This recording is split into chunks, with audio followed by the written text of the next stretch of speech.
por iniciativa de Israel, pero a su vez el mensaje es claro. Dice, Israel sí tiene la iniciativa, pero nosotros les damos el apoyo completo. Ahora, todo esto se está dando mientras Israel también tiene esta ofensiva en Gaza contra Hamas. Eh, la Asamblea General de Naciones Unidas ha dado un apoyo masivo, una resolución para acabar con los combates, pero pareciera que todos estos exhortos o llamados de la comunidad internacional quedan en el aire, cuando más bien estamos viendo que la ofensiva se amplía. Sí, ese es el gran problema. Yo pienso, Israel es una democracia, es la democracia mejor consolidada en la región. Es un país con un nivel de desarrollo intelectual, económico, político, número uno en la zona. Tiene excelentes relaciones con Europa, pero esta generación va a lamentar profundamente, yo lo lamento también, la posición que está tomando Netanyahu en el conflicto. Eh, Canadá, por ejemplo, yo estoy localizado en Canadá, ya está se está acercando cada vez más a la posición de apoyar una solución en el que definitivamente se reconozca Palestina. Y esa iniciativa la tomaron Noruega, España e Irlanda.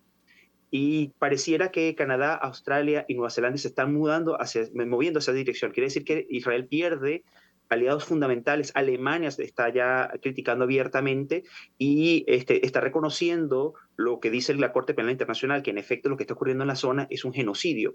Es lamentable porque Israel, que sufrió un genocidio, va a terminar involucrado en algo que va a lamentar las próximas generaciones porque también va a ser señalado como un país que ha cometido un genocidio abierto contra la población palestina. Ahora, curioso que mencionas a Netanyahu, y hay que decir que justo antes del ataque terrorista perpetrado por Hamas, esa ofensiva que inició este recrudecimiento del conflicto, Netanyahu incluso estaba en un momento de popularidad terrible. ¿Qué supone la figura de Netanyahu y para Israel desde el punto de vista político? ¿Hay quien cuestione quizás su mandato, su política, lo que está haciendo y a dónde conduce la política exterior? Sí, sí. Es curioso porque la figura de Netanyahu es una figura que hay que analizar profundamente. Se las ha arreglado para mantenerse en el poder por 30 años.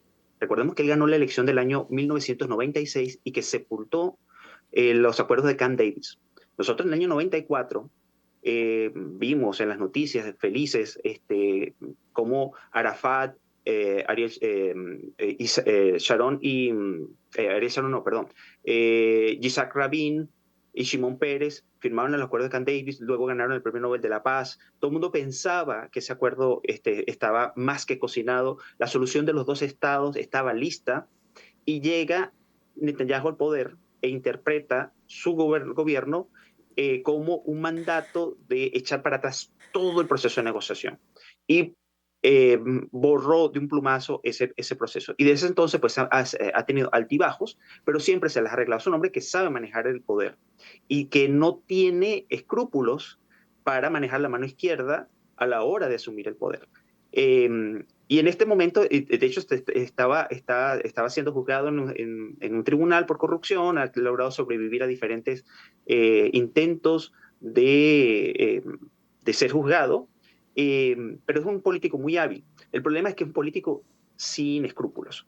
Es un político yo hago mucho énfasis en hablar de Netanyahu porque en este conflicto hay solidaridades automáticas. Ujú. Hay gente absolutamente pro-palestina, hay gente absolutamente pro-israelí y no entiende los matices que hay dentro del conflicto, quiénes son los actores fundamentales, cuáles son los derechos de cada uno, qué dice el derecho internacional al respecto, sino que simplemente se hace una posición de manera ciega y se le da el beneficio de la duda automático.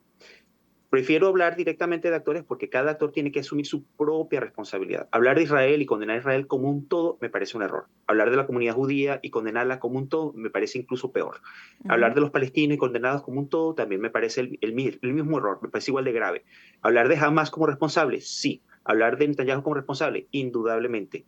Y eso es lo que les digo. El Ujú. problema es que Netanyahu está llevando cada vez más cerca a Israel a verse señalado como un país que está cometiendo un crimen abierto contra la humanidad.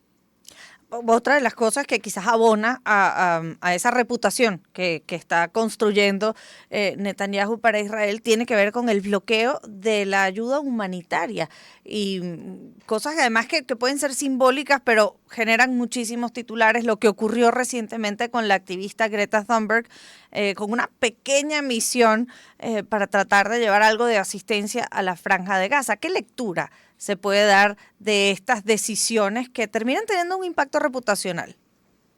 Sí, es que ese es el punto.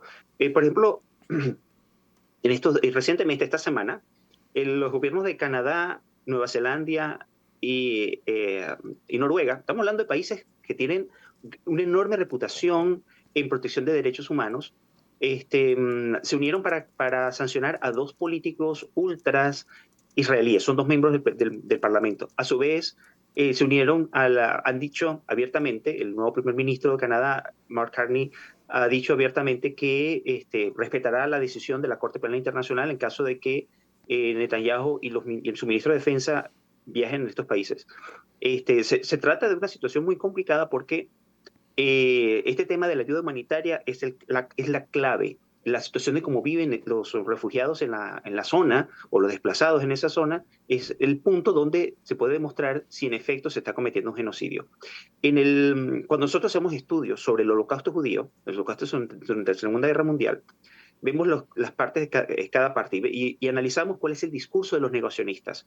Y los negacionistas, los que dicen que el holocausto no fue tan grave como pasó, dice que si nosotros conectamos muertos directamente por acción mecánica del ejército nazi, a lo sumo se puede hablar de 400.000 muertos, o sea, personas que fueron asesinadas directamente y que lo demás no puede contar.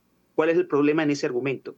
Que esas personas que fueron muertas o que murieron, que fueron asesinadas durante el holocausto, estaban en campos de concentración que estaban bajo la supervisión directa de los nazis.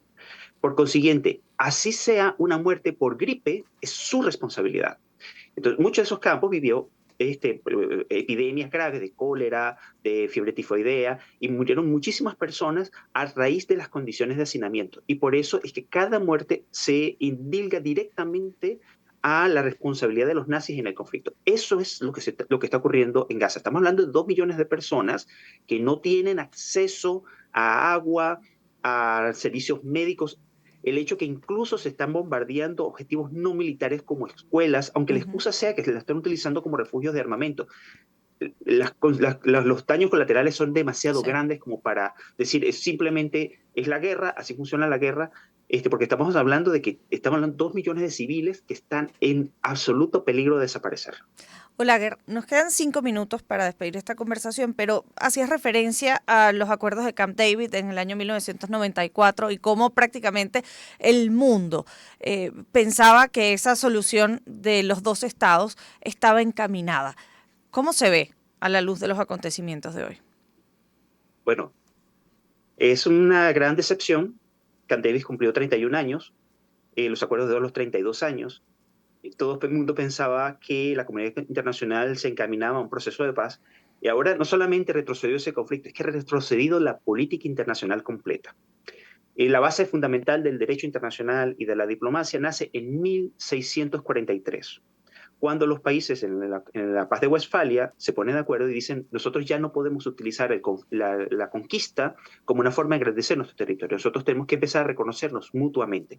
Y es cuando nace el sistema internacional. Antes de eso, el imperio era la forma natural de adquirir territorios. Vimos el imperio romano, vimos a los hunos, vimos diferentes imperios que simplemente arrasaban con los países que existían. A partir de ese momento, dice, aunque yo soy un microestado, soy yo, existo, no me puedes Ujú. eliminar. En este momento estamos hablando de Trump con ganas de adquirir Canadá y Groenlandia. O sea, desaparecer Canadá, que es un estado formal establecido de Naciones Unidas con intercambio de embajadores. Groenlandia, que es un territorio soberano. Estamos hablando de Rusia, que quiere desaparecer Ucrania, y de Israel hablando de apoderarse de la franja de Gaza. Es decir, de simplemente borrar de un plumazo más de medio siglo, bueno, es que no es medio siglo, estamos hablando de Ujú. 80 años de derecho internacional que establece que tiene que haber una solución de los dos estados. Yo siempre lo digo, quien se opone a Israel se equivoca tanto como el que se opone a Palestina.